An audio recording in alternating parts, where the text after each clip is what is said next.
how to become the best versions of yourself. Because manhood is exceptionally hard and life is hard. But how you shape yourself will determine how hard it is for you and how miserable it will be. I want everybody here who's watching this, I consider this a matter of social responsibility. I want you to pull up a chair and eliminate all the distractions, because I'm going to speak to each and every one of you as if you were my son or a student or someone I'm trying to mentor. I'm going to imagine that all of you know nothing, and we're talking from the complete ground up. I've said this many times in many different iterations on different podcasts, but I want to repeat it again. As a man, there is no easy life. If you're looking for an easy life, you should have been a girl. You made a mistake. Yep. Your life is not about being easy. Your life is not about being happy. Your life is always going to be difficult. All of the pain you feel, all of the sadness you feel, you're supposed to feel as a man, and you have two effective binary choices. You either go through the suffering and go through the trauma and go through the hardship it takes to be a man of value, or you suffer eternity as a nobody. And being invisible, I would argue, is almost worse. You can have a very stress-free life if you work in Starbucks. You don't care about the Starbucks once you clock off. You're not at work at the time. You go home, you play video games, and you exist until you die. That's stress-free, but you have to suffer being a nobody. Alternatively, you can go out there into the world, try and implement your mark on the world, work hard, try to get rich, more money, more problems. You can try and start a business, the stress of that. You can lose your girlfriend because all you're doing is working. This is a new level of stress, a new level of trauma, but at least you'll be a somebody at the end of it. There's two ways to suffer. You either suffer to become a somebody, or you suffer as a perpetual and forever nobody. What did Napoleon say? He said, glory is fleeting, but obscurity is forever. Absolutely. Glory is fleeting, but obscurity is forever. And when he says fleeting, that's a really good point, because everything in life is rented, especially your glory as a man. When you have a good body, it is not a good body as complete. It's not finished. You haven't completed the task. You have rented that good physical condition. You must train every day to retain it. So everything is rented. Your body, you don't just get a good body and you're done. You still have to go to the gym every day to maintain that good body. You don't just get a hot girl and it's done. You still have to work hard for her to always love you and respect you. You don't just start a business and now you're rich. No, you have to start a business and work on that business every day. If you take your eye off the business, it will fail. Everything in life is rented. So when he says glory is fleeting, he's also absolutely not correct, because glory is fleeting and you have to constantly and endlessly work for it and make sure that you never stop. Otherwise, it will be taken from you. But obscurity is forever. If you never make a mark on the world, then you effectively never existed. Yeah. And when you're gone, nobody will care. The reason our Father is discussed at length is because of who me and Tristan are. And the reason we will be discussed forever is because who our sons will become. And that's very important, because you have a duty to your ancestors and you have a duty to God. So you must make a choice. And this is genuine choice to you people at home. Do you want to live in obscurity forever and be invisible and not matter and have an easier life? I would argue that it's not easier, because in your heart and in your soul, you're going to feel guilty knowing you could have been something you're not, and you have a duty to your ancestors and to God to be the best version of yourself. Or do you want to try your absolute best and struggle and suffer every day of your life, paying the rent for all of the amazing things around you? We pay endless rent. We pay rent for our bodies. We pay rent for our relationships. We pay rent to keep our kids. We pay rent to keep our business. We pay rent to keep our freedom. Every single day is work to pay the rent. It's absolutely never ending, and you have to make that choice. So if you have a pen and paper in front of you, you need to decide, do you want to be invisible with a lower rent bill, or do you want to be important and work hard and suffer to make sure that the rent is paid? It's a choice you must make, and it's binary, and you must be extremely dedicated towards the decision you finally make. So as you're just finding yourselves as men, I understand I have a huge responsibility because of the massive platform I have. There's no doubt about it. I am the largest influencer in this space. I'm perhaps one of, if not the largest influencer on the planet today. And I have a massive responsibility to try my best to improve the world and teach people important things. And it's very difficult, as most of you men are just finding yourselves, trying to figure out what and who you should be in a culture with little to no proper guidance. If you remove me from the internet, you have a whole bunch of loudmouths who've not achieved anything amazing or remarkable in their real lives. Who don't act in a respectful way. Who have not had any real world achievements. There's a few people I can name who aren't like that, but we're generalizing. And then you have a largely matriarchal society and a matriarchal education system that you're beholden to. So who's teaching you to be a man? If you're fortunate enough to have a fantastic father, great. But if you don't, there are very little lessons, and there's basically no guidance out there explaining to you the self-accountability which is required to be a man.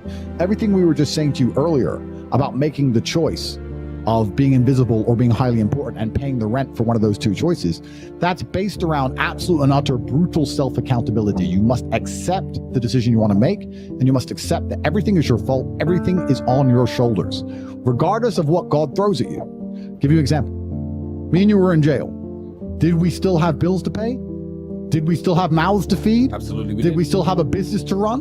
We're locked in a Romanian jail cell with no access to the outside world, and we still had responsibilities, and we were still absolutely and utterly accountable for those. We didn't sit and say, well, I'm in jail, so they don't matter. Let them take care of it. No, they do matter. We're men, and they must be handled. And we found a way to handle it regardless. Even though we believe we shouldn't have been in jail, even though it was unfair, even though it was a matrix attack, we still took absolute and utter self-accountability for the situation and all of our problems. We never skipped a beat. We never missed a single payment. We never let anyone starve. We handled absolutely everything from a jail cell. And you have to sit here and understand, most of you are in absolute freedom, not meeting your responsibilities. How are you going to meet your responsibilities if you become important enough to be locked in a jail? How are you going to meet your responsibilities when you're heartbroken? How are you going to meet your responsibilities if you lose all your money? And we're not talking just about our immediate family in a selfish way. I'm talking about my employees. I have over 300 plus employees, security guards who rely on their salary that they get from our company to feed their families, and that's their job. It's not their fault I was locked in jail. I'm the man who hired them. I have a responsibility to make sure everyone's salaries are paid, to make sure everyone's family is fine. There's a massive triangle, a massive pyramid built underneath men like us of people who need to eat, and people who do us a service, and people who need their money in exchange. I couldn't just say, you know what, I'm in jail. They'll understand.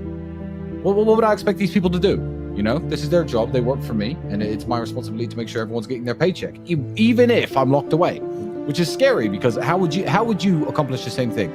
Imagine you have 3 months. You have 45 minutes on the phone 3 times a week.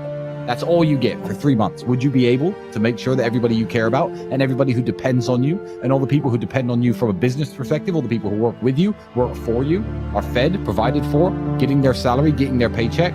Could you do that? If not, keep working. Absolutely. Because we pulled it off. Absolutely. Just about, my friend. We got it done.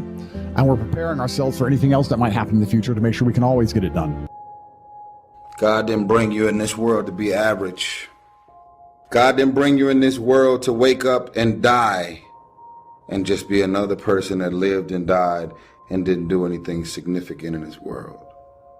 I dare you to decide to be on top of your life, to put off that gift that God put in you. People get more excited about a sporting event than the life that's in them to manifest their greatness. Most people are mentally dead. They're just following the crowd, following the follower. Rob the cemetery of your gifts. You're still alive, so therefore God is not done with you. God did not create us to give up when it gets hard. As long as God wakes you up, that means he ain't through with you yet. And if you will shake off the self-pity, he will bring you out better off than you were before. God has a plan. God has things in mind for you beyond anything you could ever imagine. Don't give up on your dreams. Don't go over to a dry place. You wouldn't be alive if God didn't have something amazing in front of you. You're so consumed with everything that's going on in the world. This is the reasons you haven't figured out your own life yet. You can never figure out who you are if you're consumed in everything that everybody else is and what they're doing and the moves that they're making. Most of y'all have been living a lie for so long that you believe your own lies. You're trying to chase someone else's lifestyle and identity, all while ignoring what God has in mind for you. What are you supposed to be doing? Who are you? What are your gifts and talents? God will never give you something somebody else is supposed to have. So all while you're consumed and focused on somebody else's career, their moves, their blessings, and their opportunities, your own career, your own path is being further dumped in the back seat. You just don't have no sense of direction. God didn't bring you in this world to be focused on what everybody else is doing. It's very easy for us to become duplicates of everything and everybody that's around us. Living up to other people's expectations will drive you crazy. It will make you function in Superman mode until Clark Kent has a heart attack. I'm saying to you, wake up every day and decide that you love yourself enough to commit yourself to you. You're allowing people to make you feel bad about being so blessed. Live your life and make your mark. God put you on this earth to do something significant. These girls ain't going nowhere. These parties, these clubs, this shit ain't going nowhere. There are forces and systems designed to destroy your sense of self, to keep you distracted. The devil will show up in many forms to distract you from the focus.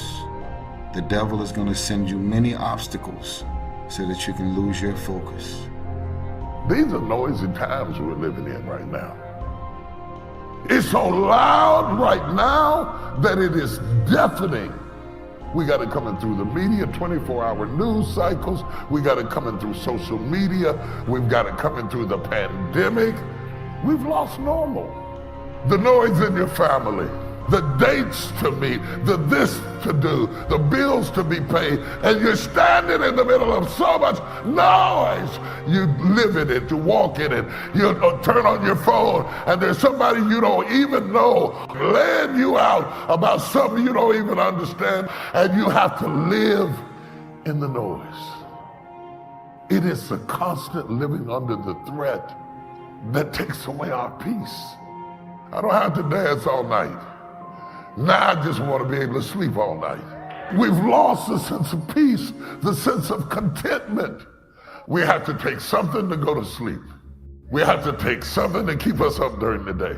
You know, you could have done this, you know, you should have done that. And then you're never going to get where you're never going to be. You got all that noise in your head is loud.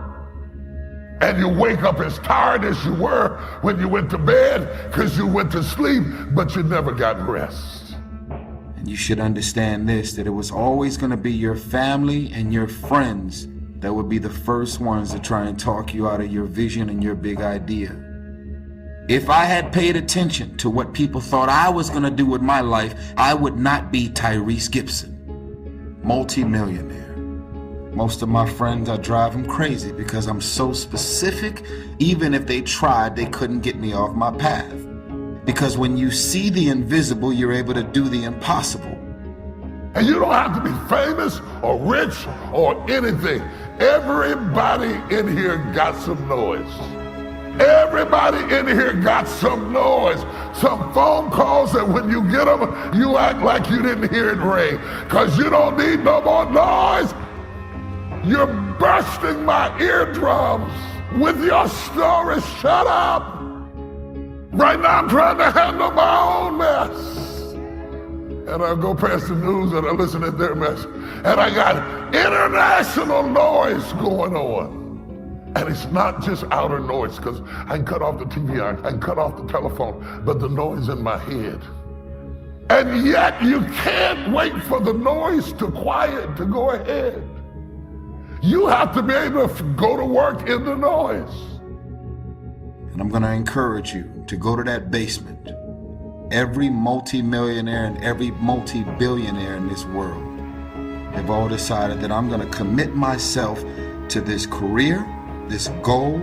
No parties. They're going to call you names. They're going to say that you're a weirdo because you don't fuck with nobody. Those are the characteristics of someone that have said that I have decided that I'm going to create a shift in this universe. My message is not for everybody.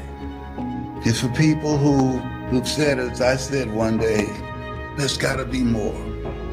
Stop playing. Get serious. Life is serious. Life is the struggle to keep death at a respectable distance. And we're dealing with some serious matters here. I want you to write, I will be obedient to the vision. Life is serious. The future's serious. How come such a difference from those who can reach such incredible heights and those who haven't yet found the answers for their life and their future? And let that give us a note of seriousness. It's serious whether you win or lose. It's serious whether you succeed or fail. Matters of income are serious. Matters of supporting your family, serious. And I want you to take on that serious tone. Take your own future serious. What you can do for your family, take it serious. So that you can say, I made my best and finest contribution to see that goal reached. Number one was get serious. Here's number two, get smart. Don't miss the opportunity to learn. Don't be lazy in learning. Develop a whole new intensity that you're not going to miss the information. You're not going to miss the stories. If you've had a bad week, just sit down and ponder that for a while. See if you can't pick up some ideas from a poor week. One way to learn to do it right is do it wrong. Now the key is don't let it take too long. This is called the possibility for life change starts with education. Don't be lazy in learning. Learning is the beginning of wealth. Some people want to start with motivation, but you don't start with motivation. But here's the best motivation we've got going, the proof of our success. When we bring our dedication and let it show. Just excitement alone won't do it. Somebody says, just motivate this guy, he'll be all right. If a guy's an idiot, you motivate him, now you got a motivated idiot. I'm asking you to dedicate yourself to a new level of learning. If you want to solve your problems, you got to learn. If you want to take advantage of an opportunity, you got to learn. Develop your own personal philosophy here. Major determining factor in how your life works out, each person's philosophy. The difference in where we arrive at the end of the week, at the end of the year, is not the wind that blows. But what's going to make the major difference? Each person's personal philosophy that sets a better sail. Don't ask for better seed and soil. All you got's what's available. Wherever you've come from in your country, the economy you got, that's all you got. Don't wish it was easier. Wish you were better. Those who do the work get the pay.